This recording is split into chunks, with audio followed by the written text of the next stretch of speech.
मैं सज्जाद नोमानी आप सब भाइयों और बहनों को मोहब्बत भरा सलाम पेश करता हूँ। महाराष्ट्र में जो इलेक्शन आने वाले हैं स्टेट असेंबली के, ये बात आप सब जानते हैं कि अभी आम असेंबली इलेक्शन नहीं रहा है।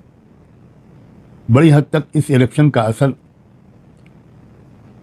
भारत सरकार और भारत देश के मुस्तकबिल पर पड़ने वाला है। ये बात किसी सबूत की मोहताज नहीं है कि मुल्क के अक्सर बाशिंदे, भारत के अक्सर नागरिक दिल्ली सरकार में बदलाव चाहते हैं। सन 2014 में बहुत से लोगों ने वोट दिया, उनको 15 लाख रुपए हर एक के बैंक अकाउंट में आ जाएंगे, इस वादे पर यकीन करके। नौजवानों ने उनको वोट दिया इस उम्मीद पर कि हर साल 2 करोड़ नौजवानों को जॉब मिलेगा। ये वादा भी मोदी सरकार पूरा करेगी। किसानों ने वोट दिया इस उम्मीद पर कि ये वादा जो मोदी कर रहे हैं, बीजेपी कर रही है, कि किसानों की आमदनी, सालाना आमदनी दुगनी हो जाए।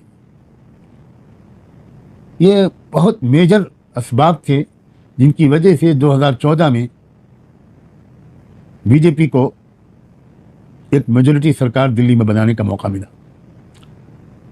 फिर 2019 में पुलवामा का ड्रामा किया गया और उसका एक असर पूरी कौम की साइकी पर पड़ा। उसका भी फायदा मोदी सरकार को मिला। लेकिन 10 साल के अरसे में नौजवानों ने भी समझ लिया, किसानों ने भी समझ लिया, 15 लाख किसी के अकाउंट में नहीं आए। महंगाई बहुत बढ़ गई, बेरोजगारी बहुत बढ़ गई, किसानों को लंबा एहतजाज करना पड़ा, सैकड़ों किसानों को जान देनी पड़ी। तो उसके नतीजे में 2024 के लोकसभा इलेक्शन में मोदी सरकार को अक्सरियत नहीं मिली और बैसाखियों पर उस सरकार को चलना पड़ा। और इस बात में भी जानने वालों को कोई शक नहीं है कि अगर 79 सीट्स पर काउंटिंग में घोटाला न किया गया होता तो आज मोदी सरकार अपोजिशन में बैठी होती। अब एक मौका मिला है महाराष्ट्र में, महाराष्ट्र के वोटरों को। मैं सबसे पहले तो तमाम महाराष्ट्र के वोटरों से ये अपील करना चाहता हूं कि वो आने वाले चुनाव में 100% वोट डालें। कोई वोट ऐसा न रह जाए, वैलिड वोट, जो पड़े ना। इस बात की भी अपील करता हूं कि अपने वोट्स को तकसीम न होने दें, विभाजित न होने दें। बहुत से कैंडिडेट खड़े किए जा रहे हैं, डमी कैंडिडेट्स हैं। जो लोग उनको खड़ा कर रहे हैं उनका मकसद उनको जिताना नहीं है, बल्कि उनके ज़रिए से वोट काटना है, या मुसलमानों का या दूसरे कमज़ोर तबकात का। और मैं इस मौके पर महाविकास अघाड़ी वालों से, जो इंडिया अलायंस के लोग हैं, उनके तीनों धड़ों के रेस्पेक्टेड लीडर से मैं ये बात बहुत ज़ोर देकर कहना चाहता हूं कि आपको टिकट की तकसीम में इंसाफ करना चाहिए।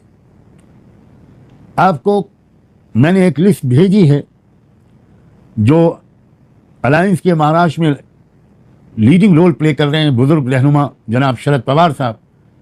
मैंने उनको एक लिस्ट भेजी है उन 25 कॉन्स्टिट्यूएंसीज़ की जिनमें हमारी रिसर्च टीम ने फैक्ट्स एंड फिगर्स के ज़रिए ये साबित किया है कि इन 25 सीटों पर मुस्लिम कैंडिडेट बड़ी आसानी के साथ महाविकास अघाड़ी को जीत दिला सकते हैं और महाराष्ट्र में एक सेकुलर डेमोक्रेटिक सरकार के बनाने में एक बहुत इंपॉर्टेंट रोल प्ले कर सकते हैं।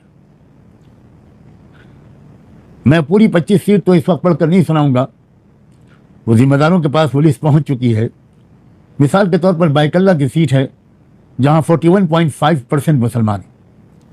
अकोला वेस्ट की सीट है जहां 41.6% मुसलमान हैं। औरंगाबाद सेंट्रल की सीट है जहां 38.5% मुसलमान हैं।